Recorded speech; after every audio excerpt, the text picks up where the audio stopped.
Christopher Hitchens, Washington correspondent for The Nation magazine, in this morning's New York Times, the following quote from Mike Barnes, congressman from Maryland, a liberal. I came down here very skeptical, but I have reluctantly come to the conclusion that the invasion was justified. U.S. citizens were in danger, or had a reasonable basis to believe they were in danger, because a small group of hoodlums had taken over this country. That quote about Mr. Barnes's trip to Grenada. Your comment. My comment is that that's probably what most Americans think, and I think it's a mistaken view. You have to separate two things. One is the safety of Americans, and the second thing is the right to invade another country. Now, even if it could be proved that the American students on the island were in danger, and that's very much disputed by everybody and by the students themselves, that might, for instance, justify an Entebbe raid of the kind the Israelis conducted in Uganda, or a Desert One of the kind that the United States tried to conduct in Iran. But in neither of those cases was the objective of the mission the overthrow of the government in power in Uganda or Iran. You might be justified in going in and getting the students out, and there'd be no difficulty doing that in a country the size of Grenada, but it's perfectly obvious that President Reagan's concern was to overthrow the government of Grenada, and whether the students were in danger or not, that's what he wanted to do. Christopher Hitchens. So I think, can I say one thing? I think it's a real shame that someone as perceptive as Michael Barnes should have been hoodwinked in this way. We were saying Mr. Hitchens, for the last 4 years, has been with The Nation magazine, been here in Washington for the last 2 years. He has traveled to Grenada and Lebanon within the last 18 months.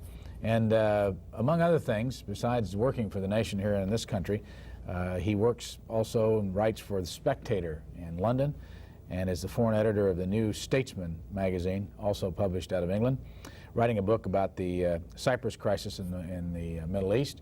And as far as educational background, graduated from Lee's School in Cambridge, also attended Oxford, graduated in philosophy, politics, and economics in 1970, married, expecting his first child, originally from Portsmouth, Hampshire, in England.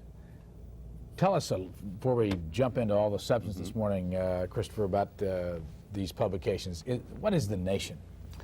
Well, The Nation is the oldest weekly magazine in the United States. It was founded in 1865 by a group of basically abolitionist, anti-slavery liberals, and it's maintained a position on the left of the spectrum ever since. I think one could say that of the mainstream American weeklies, we were the most radical, and as a result, some say, as a result, perhaps we have one of the smaller circulations. I think we probably sell about 60,000 a week, but we certainly read by far more than that, and we know from our letters column that we get a lot of take-up. Who owns it? Nobody. It would probably be very cheap to buy, but you can't buy it. It's kind of a trust, you know, there's no proprietor. So we have, though we have very little money, in exchange for having no money, we do have complete independence. We don't have to answer to anybody. At the moment, probably our chief concern is foreign policy and the way that the United States, under President Reagan, is taking a harder line in the world and internationally. And it's a course we consider very dangerous, and I suppose your readers would have guessed roughly our position, or my position, from our very first exchange about Congressman Barnes. Let me ask you about the New Republic. How do you follow the New Republic yourself? Sure, yes, I've even written for the New Republic. What's the difference between the New Republic liberalism and the Nation liberalism? Well, that's a very good question. I mean, we used to be rather closer together than we are now. In the older days when things were simpler and we were both, as it were, associated with the New Deal, with that kind of liberalism. The New Republic's gone a long way to the right since then. Since Marty Peretz bought it, you can buy the New Republic, you can't buy the Nation. He's moved it to the right on a whole number of issues, especially on foreign policy and principally on the Middle East. They take a very, very firm line in defense of whatever Israel should decide to do. And as a result, in my opinion, their whole international policy has become more conservative. Christopher Hitchens, there's a lot of news this morning. Actually, I shouldn't say news, more analysis in our papers. Sure. Let's look at the front page of the New York Times. There's a story here by Les Gelb, who was a former employee of the Carter administration, the State Department, writes now foreign affairs for the New York Times. Schultz, pushing a hard line, becomes key voice in crisis. This is a long piece on the front page. I'm going to turn inside here to page 15. I want to quote to you something that's said in this piece. By the way, do you have any response to the headline in that story? Have you had a chance to look at it? I've had a look at the story, yeah. Do you think Mr. Schultz is in a stronger position now than he used to be? Well, it struck me as an odd story for those of you who haven't read it. It says that Schultz is now arguing more and more as Secretary of State for hardline policy, for boldness and intervention and so on, and that he's become a policy maker. This in response to a lot of stories that have said that he's always being overruled, and particularly when Judge Clark was National Security Advisor. Let me read you a paragraph from this story by Les Gelb. The common theme to the responses recommended by Mr. Schultz, this is what Mr. Gelb was saying, and approved by Mr. Reagan, as put together from descriptions by officials, has been this. Now, this is the overall theme that Mr. Schultz is supposedly pushing in the administration.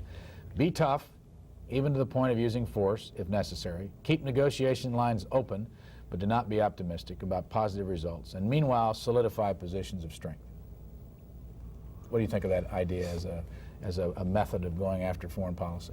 Well, it sounds good, you know, it sounds statesmanlike, but actually it's just saying the obvious. It's what anyone would do. What we don't know is if that's what he really means, or if the policies he's arguing for really conform to that.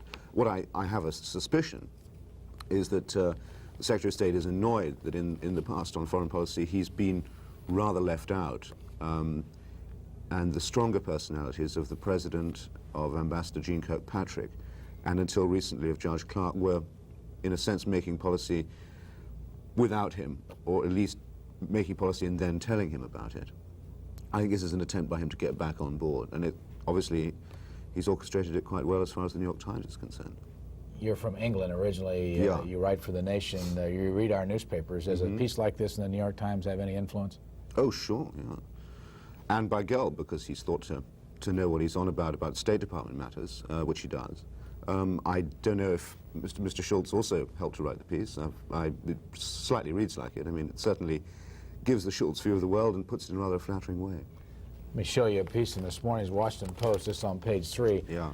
Media chose wrong target in hitting subordinates for blackout.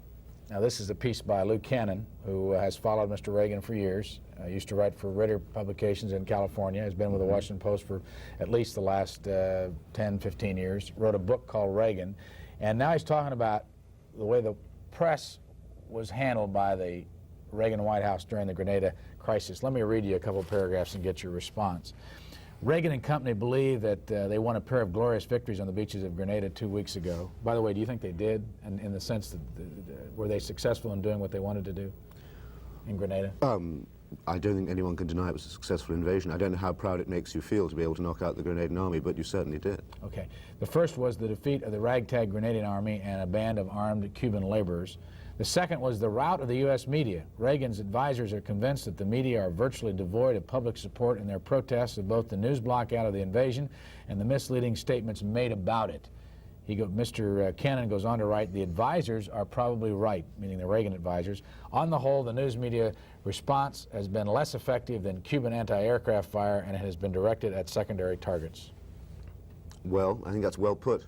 And my sense is, as a journalist, that that's true, that the public often think that we're spoiled and that we're too inclined to snipe and criticize and carp and cavil, which is our job, and actually, you know, you should be grateful that we do it.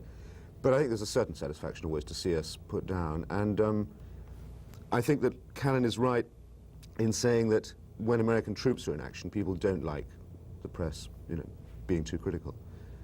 So they don't mind that, in effect, the government controlled the news about the initial landing in Grenada. I mean, I think you should mind. I'm looking at you out there. I think that ought to matter to you. But my feeling is that probably there wasn't much protest about it.